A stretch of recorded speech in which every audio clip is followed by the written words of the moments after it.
gradually been coming to normal, and like school. Result school, some schools in this area are going on, but not government school, and not just community school as imposed by the separatists. Even the few government schools that are going in some area like in central town, like in Bamenda and other area, they don't put on uniform, just to tell you that everything is not under control. They don't put on uniform on instruction of the separatists, because they have insisted that even if you are to go to school, you will not put on uniform. You go into you either go to community school, or whichever school you are going on, you don't put on uniform. Just to tell you that there is still a lot of terror. Things are not under control as it's being alleged by some of our people. And this government need to look at things in a genuine way, because keep on saying that only an inclusive and sincere dialogue with those that are directly involved in the conflict and other stakeholders will seek a lasting and everlasting problem to the corporate problem we are going through in the North South region. So, as I was saying, the result of the resolution of major national dialogue is supposed to be seen and felt by the people who are on the field, the citizens of the North and South region, and not heard on air by any other person saying that there's normalcy have returned in this region. Meanwhile, the people who are in the region are not even feeling the normalcy in the region. Madame Bayema, vous avez suivi M. Amadou Tanté. Alors, il décrit la situation qui devient de plus en plus compliquée dans le nozo des tueries continues à nos jours. Alors, comment est-il pensable de promouvoir une relance économique pour le développement local dans un tel contexte?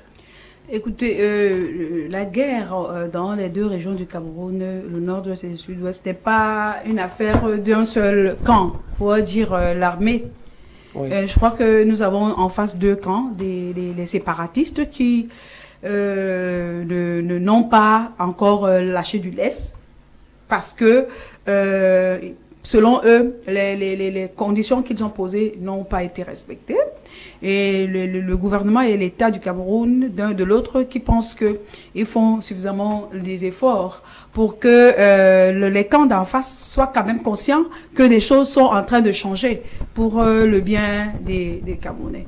Donc je pense que la situation est pénible pour la population, parce que en ce moment, nous autres, et mon parti, le PCRN, oui, nous mettons plus au niveau de la population, de la douleur et des difficultés que rencontre la population.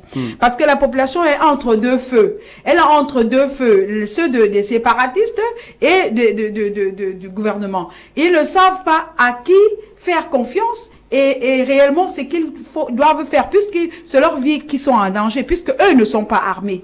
Et donc, c'est la difficulté. Non, je pense que nous ne pouvons pas seulement et toujours dire que non, que l'État doit faire des efforts. Effectivement, il faut que l'État accentue la volonté d'assainir la situation. Mais de l'autre côté, nous devons également penser à nos familles, parce que les séparatistes en question ont des familles, ont des villages, ont des proches dans cette guerre, parfois qui ont été tués et d'autres qui vont en mourir. À un moment, il faut que ça cesse. À un moment, il faut que ça s'arrête, le cycle de violence. Parce que c'est les êtres humains qui ne font que mourir. Et on ne peut pas continuer de leur donner le quitus du genre parce que ils ne sont pas contents des résolutions qui ont été prises. Et donc, il faut continuer d'aggraver et d'accentuer la terreur. Non, ce n'est pas une excuse. Parce que, au finish, malgré la longueur des négociations, il faut absolument trouver une voie de sortie pour eux-mêmes, les séparatistes, et pour la population.